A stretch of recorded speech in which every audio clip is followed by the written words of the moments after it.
If you grew up drinking milk in the 1960s, then you remember something that kids today will never experience. You remember when milk actually tasted like milk, when it came in heavy glass bottles delivered right to your doorstep before dawn, and when the cream floated to the top in a thick layer that your mom would either shake back in or save for her coffee. Back then, milk was a completely different product than what you find in the grocery store today. And if you've noticed that modern milk just doesn't taste right, or that it bothers your stomach, you're not imagining things. Something fundamental changed about how milk is produced, and it might explain why so many people can't drink it anymore. Glass bottles made all the difference. In 1963, picking up a milk bottle meant holding something substantial. The thick, heavy glass was built for years of reuse, traveling back and forth between your doorstep and the dairy until it finally chipped or cracked. The milkman collected the empties, the dairy sterilized and inspected them, and then refilled them with fresh milk for another family. It was a simple, elegant loop that protected both the product and the environment, even if no one used those words at the time. Glass mattered. It's inert, so it never reacted with the milk or leached chemicals. Its thickness blocked light, preserving vitamins like riboflavin and D that degrade easily in modern plastic or cardboard. And because glass held cold so well, the milk stayed fresh longer, with no off flavors, just clean, cold, pure milk. The returnable bottles also created a naturally sustainable system. You didn't throw them away, you sent them back. That meant far less waste and encouraged truly local production, since hauling heavy glass across long distances made no economic sense. Your milk came from nearby, and it tasted like it. Modern single-use plastic jugs may be lighter and cheaper, but they let in light, can impart subtle flavors, and raise concerns about microplastics, problems no one had when milk came in glass. Whole milk was the only milk. If you opened the refrigerator in a typical American home in 1965, you'd find whole milk and only whole milk. There was no skim milk, no 1% or 2%, no lactose-free varieties, no ultra-filtered protein enhanced versions. Just milk the way it came from the cow with all its natural fat content intact, and that fat content usually around 3.25% to 4% was actually one of the things that made the milk so nutritious and so satisfying. Whole milk from the 1960s contained all the fat-soluble vitamins that your body needs. Vitamin A, vitamin D, vitamin E, and vitamin K. These vitamins can only be absorbed by your body when they're consumed with fat, which is why removing the fat from milk actually makes it less nutritious, not more. The butter fat in whole milk also contains conjugated linoleic acid, or CLA, a fatty acid that has been shown to have anti-cancer properties and to help with weight management. Ironically, the push to drink low-fat milk that started in the 70s and 80s may have actually contributed to weight gain in Americans, because the fat in milk helps you feel full and satisfied. Back then, nobody was worried about the fat content of milk, because people weren't as obsessed with low-fat diets as they would become. In later decades, your mom poured whole milk into your cereal, and nobody thought twice about it. You drank it with cookies after school, and it was considered perfectly healthy, because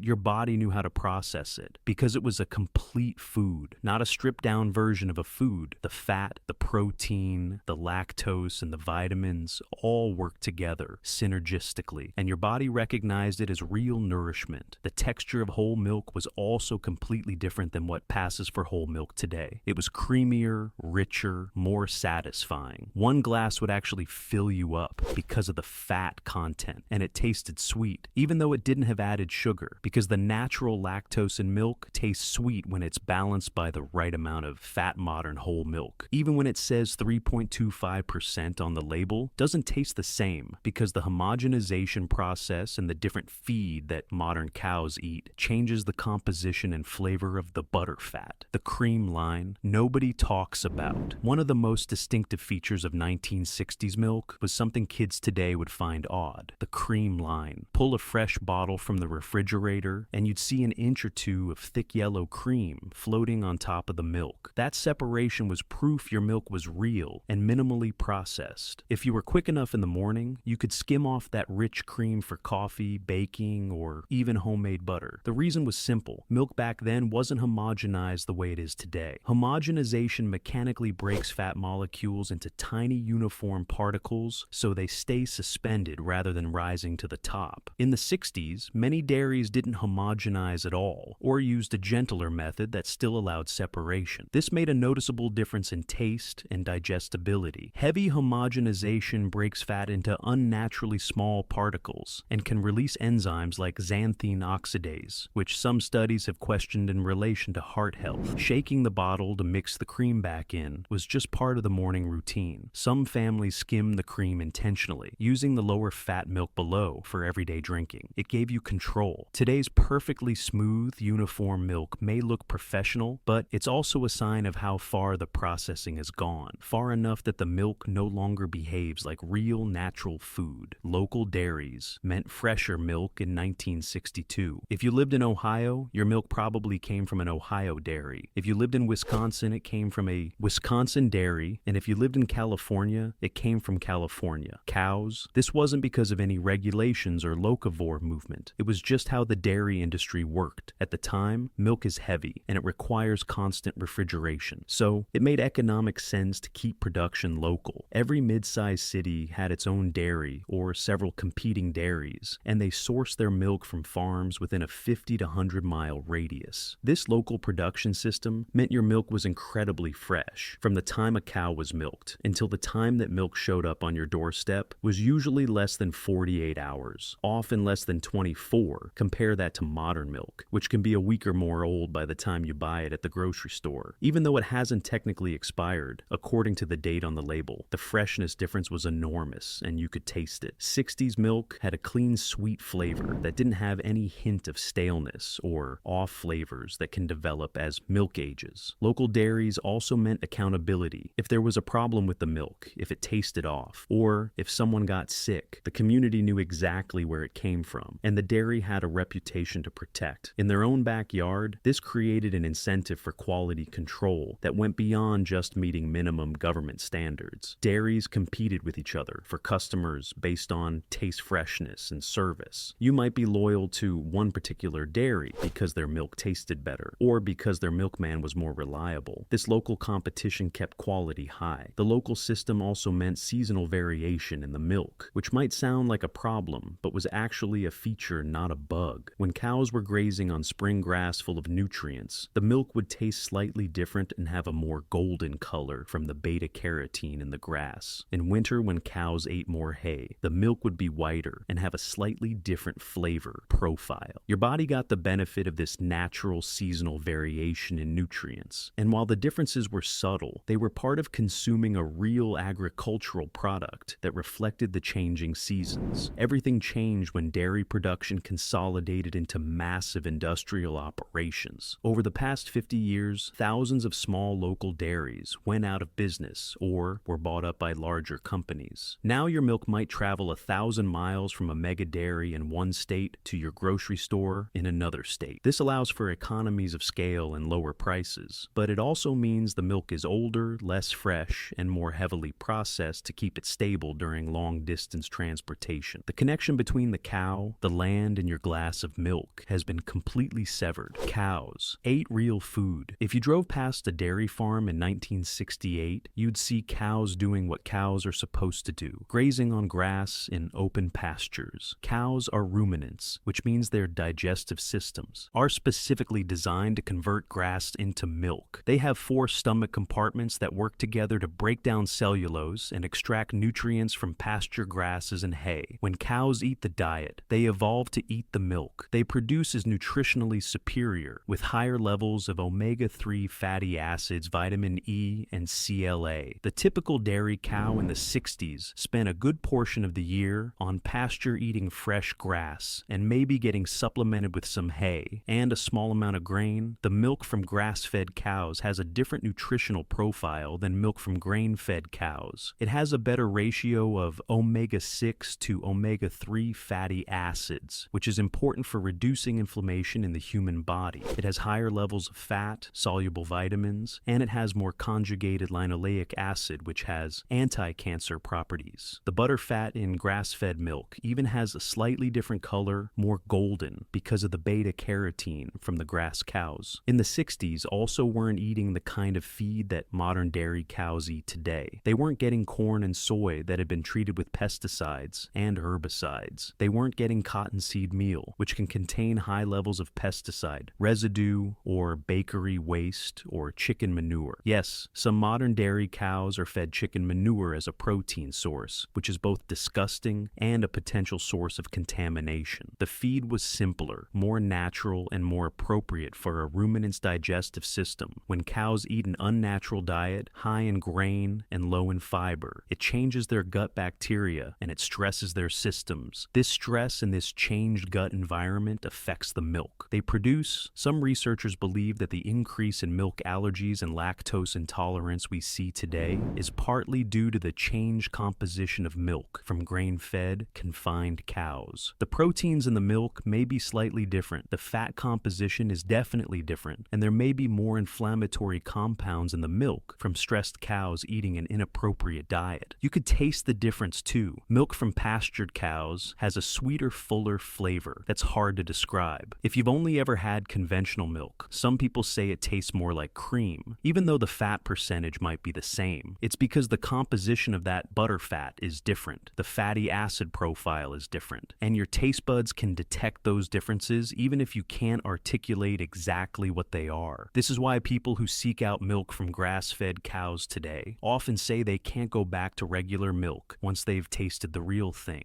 Minimal pasteurization. Every state required pasteurization by the 1960s, so all commercial milk was heated to kill potentially harmful bacteria. But the pasteurization process used back then was much gentler than what most milk goes through today. The standard method was called low temperature, long time, or LTLT pasteurization, sometimes called vat pasteurization. The milk was heated to 145 degrees Fahrenheit and held at that temperature for 30 minutes. This was enough to kill pathogenic bacteria while preserving most of the beneficial enzymes, proteins, and vitamins in the milk. This gentle pasteurization meant the milk still contained some of the beneficial bacteria that help with digestion. It still had active enzymes like lactase, which helps break down lactose, and phosphatase, which helps your body absorb calcium. The proteins in the milk weren't denatured significantly by the heat, which meant they were easier for your body to digest and recognize as food. The vitamins, particularly vitamin C and some B vitamins, weren't destroyed by excessive heat, so the milk retained more of its natural nutritional value. Some smaller dairies even used batch pasteurization, where they would heat one batch of milk at a time in a vat, carefully monitor the temperature and time, and then cool it immediately. This artisanal approach, while more time-consuming and expensive, resulted in higher quality milk that tasted better and was more nutritious than milk that went through continuous flow, high-temperature pasteurization. The milk tasted fresh and sweet with no cooked flavor that can result from high heat processing. Compare this to modern ultra-high temperature, or UHT pasteurization, which heats milk to 280 degrees Fahrenheit for just 2 seconds. This process kills everything in the milk: good bacteria, bad bacteria, enzymes, vitamins that are heat sensitive, everything. The milk becomes essentially sterile, which allows it to be sold unrefrigerated in some cases and extends shelf life dramatically. But it also creates what is basically a dead product. The proteins are significantly denatured, the vitamins are destroyed, and the milk has a distinctly cooked flavor that people who grew up drinking gently pasteurized milk find off-putting. Even regular high temperature, short time, or HTST pasteurization, which most standard milk goes through today, heats the milk to 161 degrees Fahrenheit for 15 seconds. This is more aggressive than the old LTLT method, and while it's more efficient and allows for faster processing, it also damages more of the heat-sensitive nutrients and enzymes in the milk. The push for higher temperatures and shorter times has been driven by efficiency and extended shelf life, not by nutritional concerns or taste quality. No homogenization. Process back in the 60s, many small dairies didn't homogenize their milk at all, and the ones that did used a much gentler process than modern industrial dairies. Homogenization enforces milk through tiny holes under high pressure, breaking down the fat globules from their natural size of about 4 microns down to less than 1 micron. This prevents the cream from separating and rising to the top, which makes the milk look more uniform and appealing to modern consumers. But this mechanical process fundamentally alters the structure of the milk. When fat globules are their natural size, they're surrounded by a membrane membrane made of proteins and phospholipids. This membrane is part of what makes milk digestible because it protects the fat and allows it to be broken down gradually by digestive enzymes. When the fat globules are smashed into tiny pieces during homogenization, this protective membrane is disrupted and the surface area of the fat increases dramatically. Some researchers believe this makes the fat more difficult to digest because your body encounters it in an unnatural form. There's also concern about what happens to certain enzymes during homogenization. An enzyme called xanthine oxidase is normally too large to pass through the intestinal wall, but when it's attached to the tiny homogenized fat particles, it may be able to enter the bloodstream, where it can potentially contribute to arterial plaque formation. This theory is still debated, but it's one reason why some people who have trouble with modern milk can tolerate old-fashioned non-homogenized milk just fine. Non-homogenized milk also simply tastes better. The fat globules in their natural size create a richer, creamier mouthfeel when you drink it, and the milk has more depth of flavor because the fat hasn't been mechanically altered. There's something about the texture and taste of non-homogenized milk that feels more substantial, more real, like you're drinking an actual agricultural product rather than a processed beverage. People who switch to non-homogenized milk today often say it's like tasting real milk for the first time. The cream top on non-homogenized milk also gave you options as mentioned earlier, but it's worth emphasizing that this wasn't just about aesthetics or convenience. It was about having access to milk in its natural state, with all its components intact and unaltered. You could choose to shake it up and drink it whole, or you could skim off the cream and have naturally separated lower fat milk. The point is, the choice was yours, and the milk hadn't been mechanically processed to remove that choice. Seasonal milk variations. One forgotten aspect of pre-industrial dairy is that milk once changed with the seasons. In spring, when cows grazed on fresh, nutrient-rich grass, the milk was creamier, more golden, and naturally sweeter. Summer pastures produced a slightly different flavor, shaped by mature grasses and diverse forage. By fall and winter, when cows ate hay and stored feed, the milk grew paler, less rich, and more neutral in taste. People accepted these shifts as normal, just as apples or tomatoes changed through the year. Seasonal milk reflected the land, and your body benefited from the changing nutrients, especially the omega-3s abundant in spring grass. Fat content varied too. Lush pasture produced richer milk. Winter feed produced leaner milk. This wasn't considered a flaw, but a natural rhythm that supported dietary diversity, the kind humans had lived with for millennia. Industrial dairies can't allow this. To produce identical milk nationwide, they confine cows indoors and feed consistent rations year-round. Milk from thousands of cows is blended until every gallon tastes the same, no matter the season. While this standardization seems convenient, it strips away nutritional variation. Many nutritionists now argue that such uniformity, eating the same food in the same form all year, may contribute to deficiencies and chronic health issues. The taste was completely different. If you could somehow travel back to 1965 and pour yourself a glass of milk from that era and then compare it to a glass of modern grocery store milk, the taste difference would shock you. 60s milk was sweeter, creamier, richer, and more complex. Modern milk by comparison tastes thin, watery, and slightly flat, like something is missing. And that's because something is missing. Several things. Actually, the sweetness in old-fashioned milk came from the lactose, but it was accentuated by the full fat content and the natural enzymes that were still present in the lightly pasteurized milk. The creaminess came from the butter fat, being in its natural state, not homogenized into oblivion, and from cows that were eating grass, which produces a different type of butter fat than cows eating grain. The richness came from the milk, being fresh, usually less than 2 days old, and from being minimally processed, so all the flavor compounds were still intact. People who remember 60s milk often say it was almost like drinking melted ice cream compared to modern milk. And while that might sound like an exaggeration, it's really not that far off. The taste difference was that significant. A glass of cold, whole milk was satisfying, in a way that modern milk, isn't it? Filled you up. It tasted like something substantial, not just like white-colored water. It had body and presence and flavor that made you want to drink it. The smell was different too. Fresh milk from the 60s had a clean, slightly sweet smell that was pleasant and appetizing. Modern milk doesn't really smell like much of anything, or if it does smell, it often has a slightly plastic smell smell from the container or a faint cook smell from the ultra-pasteurization. Some people say modern milk smells vaguely like wet cardboard, which is not exactly appetizing. This smell difference is one of the first things that hits people when they try real farm fresh milk. For the first time, they suddenly remember or understand what milk is supposed to smell like. There was also no aftertaste with 60s milk. You'd drink a glass and your mouth would feel clean and refreshed, not coated or slightly sour, the way it can feel after drinking modern milk. Some people experience a weird, lingering taste after drinking modern milk that makes them not want to drink it again, and they assume they just don't like milk, when really they don't like the processed product that's being sold as milk. The milk your grandparents drank didn't leave any unpleasant aftertaste. It just tasted good and clean and made you want more. No antibiotics or growth hormones, dairy cows. In the 1960s got sick occasionally, just like cows today. But the scale and intensity of antibiotic use was completely different. Cows were kept in smaller herds. They had access to pasture and fresh air, and they weren't pushed to produce milk at the extreme levels that modern cows are pushed to produce. This meant they were generally healthier and required fewer medical interventions. When a cow did get an infection, like mastitis, she might be treated with antibiotics, but then her milk would be discarded until the antibiotics cleared her system. There was no routine preventive use of antibiotics in dairy cows, the way there sometimes is today, and there was absolutely no use of growth hormones because they hadn't been invented yet. RBST, or recombinant bovine somatotropin, a genetically engineered hormone that increases milk production, wasn't approved for use until 1993. So every glass of milk you drank in the 60s was by definition hormone-free. The cows produce milk at their natural level, which was significantly less than what modern cows produce, but that milk was cleaner and healthier. Modern dairy cows are biological machines pushed to their absolute limits. A high-producing dairy cow today might produce 60 to 80 pounds of milk per day compared to 30 to 40 pounds per day. For a cow in the 60s, this extreme production level is achieved through genetic selection, intensive grain feeding, and in some cases, growth hormones. But it comes at a cost. The cows are stressed, they have more health problems, they burn out faster, and they require more medical intervention to keep them producing the use of growth hormones. In particular has been controversial, because while the FDA maintains that milk from treated cows is safe, there is concern about increased levels of IGF, one insulin-like growth factor in the milk. IGF-1 is naturally present in milk, but it's higher in milk from cows treated with RBST. Some researchers worry that elevated IGF-1 may increase the risk of certain cancers, though this is still being studied. Many countries, including Canada and the European Union, have banned the use of RBST in dairy cows, but it's still permitted in the United States. Antibiotic residues in milk are another concern. While dairies are supposed to test their milk and withhold it if antibiotics are present, there have been cases of contaminated milk entering the supply. The routine use of antibiotics in livestock also contributes to antibiotic resistance, which is becoming a major public health crisis. When you drank milk in the 60s, you didn't have to worry about any of this. The milk was clean, the cows were healthy, and nobody was injecting them with artificial hormones to squeeze out more production. The bottle return system, returning milk bottles, was just something you did. Every household had a designated spot by the door or on the porch where you'd leave your empties and put out a note for the milkman,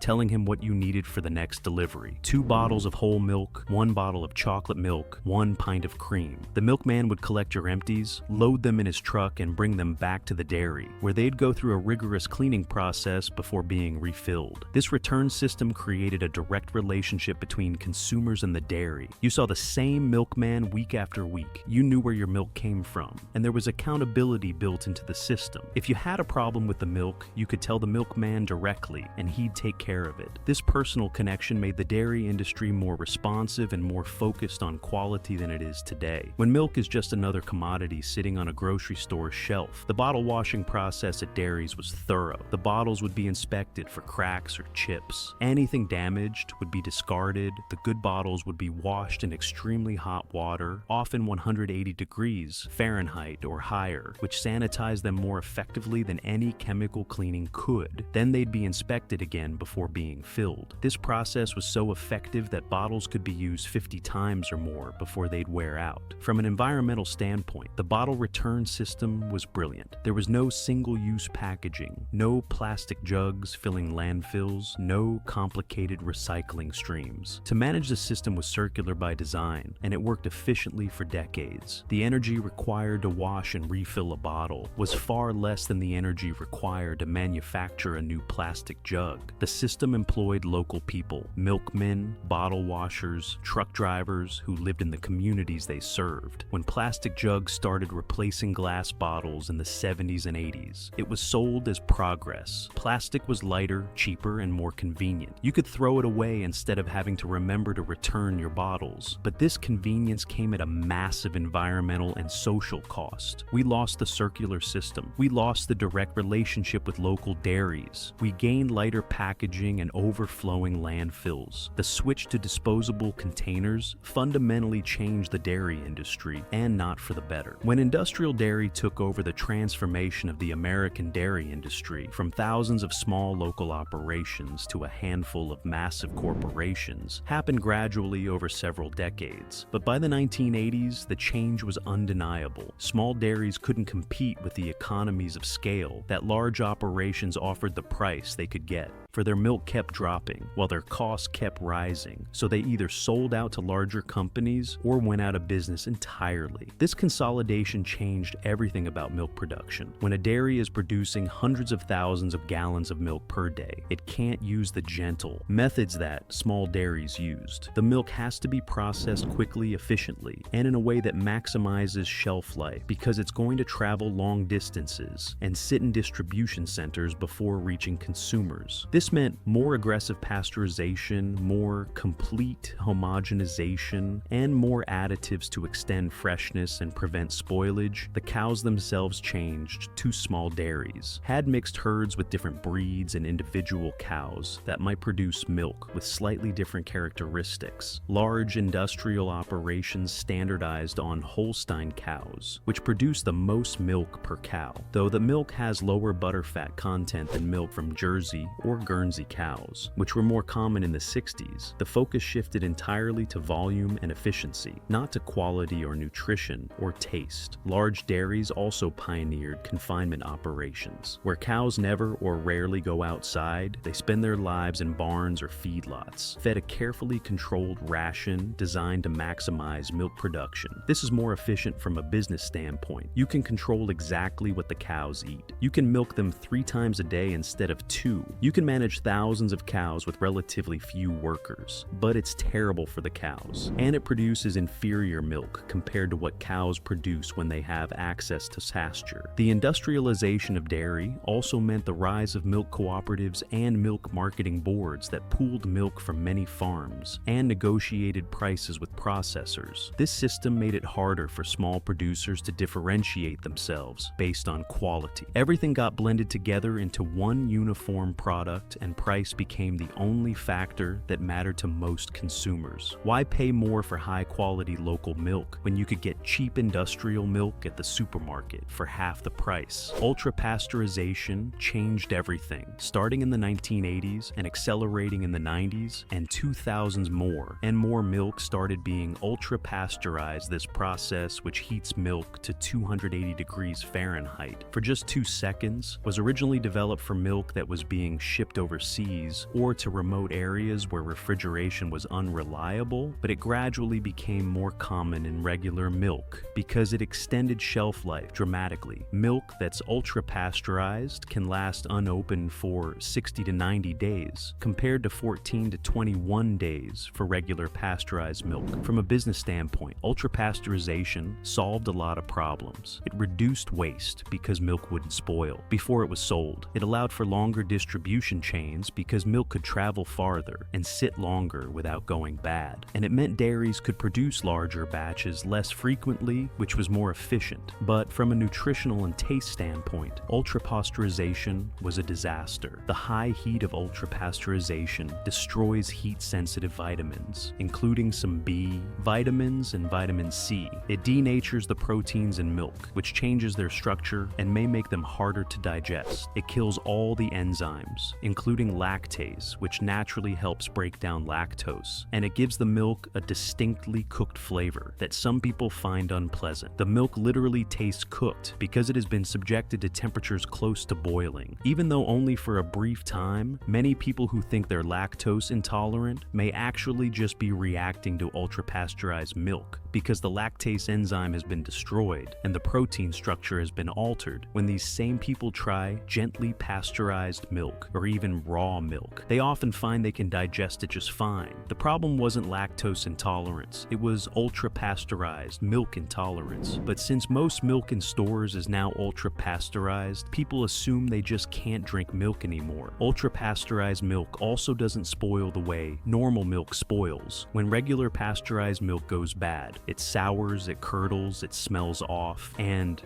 immediately not to drink it. When ultra-pasteurized milk finally goes bad, it often just becomes bitter or develops off flavors without the obvious signs of spoilage. This is because the beneficial bacteria that normally consume lactose and produce lactic acid, which causes the souring, have been killed, along with everything else in the milk. So the milk can essentially rot without souring, which is unsettling modern dairy farming practices. If you could walk through a modern industrial dairy, you'd likely be stunned by what you saw. Most cows never touch a blade of grass. They live in confinement barns and eat a total mixed ration: corn, silage, soy meal, and supplements, designed to push milk production to the limit. Machines deliver the feed, machines milk the cows, and nearly every aspect of their lives is engineered for output, not well-being. Today's dairy cow is often pregnant and producing milk simultaneously, milked 3 times a day and yielding 60 to 80 pounds of milk, roughly double the production of the 1960s. This extreme output burns cows out quickly. Instead of the 6 to 8 lactations common decades ago, many are culled after just 3 or 4. Selective breeding has exaggerated the udder to an almost unnatural size, increasing susceptibility to mastitis, mobility problems, and systemic stress. Industrial dairies also operate on a staggering scale: 5 to 10,000 cows in one facility, creating mountains of manure that pollute waterways, overload ecosystems, and generate methane. In the 60s, herds were small, and manure naturally fertilized fields. Feed is another concern. Much of it is genetically modified corn and soy, treated with herbicides like glyphosate. Residues from these chemicals and from antibiotics and hormones used to maintain such high production can enter the milk. Milk is routinely tested for antibiotics, but far less for pesticides or other contaminants common in modern farming. What we lost and can never get back. When you step back and look at how milk has changed over the past 60 years, it's clear we've lost something meaningful. We've lost the connection to local dairies, the accountability that came with knowing who produced your milk, and the nutritional richness of gently pasteurized, non-homogenized milk from grass-fed cows. We've lost the honest flavor of real whole milk that wasn't processed into uniform blandness. We also lost the circular economy of returnable bottles, a system built on durability rather than disposability. Milk once reflected the seasons, shifting subtly with the cow's diet. It contained natural enzymes and bacteria that helped people digest it, qualities missing in today's highly processed versions. In exchange, we gained cheap, consistent milk with a long shelf life and universal availability. Convenience replaced craftsmanship, efficiency replaced locality. But more people are starting to question whether the trade-off was worth it. They're seeking out alternatives: raw milk where legal, gently pasteurized grass-fed milk, non-homogenized milk with a cream line, and anything not blasted by ultra-high temperature processing. The challenge is supply. Small dairies are rare, heavily regulated, and overshadowed by large corporations. Still, interest is growing. A handful of dairies are reviving older methods, selling glass-bottled milk from pasture-raised cows with minimal processing. It costs more, but many say it's worth every penny because it tastes like milk used to taste. If you grew up drinking milk in the 1960s, you remember what's been lost: the cold, whole milk in thick glass bottles, the golden cream line at the top, and the milkman arriving at dawn. That milk truly tasted better, not just in memory, but in quality. Over the decades, production shifted toward efficiency, uniformity, and long shelf life. And somewhere along the way, we forgot that milk is meant to be a fresh, nourishing food, not a commodity engineered to last for weeks. Today, more people are recognizing what's missing. They're turning to small local dairies, choosing non-homogenized milk with real cream, and supporting farms that raise cows on pasture. Many are rediscovering that rich, honest flavor they grew up with, proof that real milk still exists if you know where to look.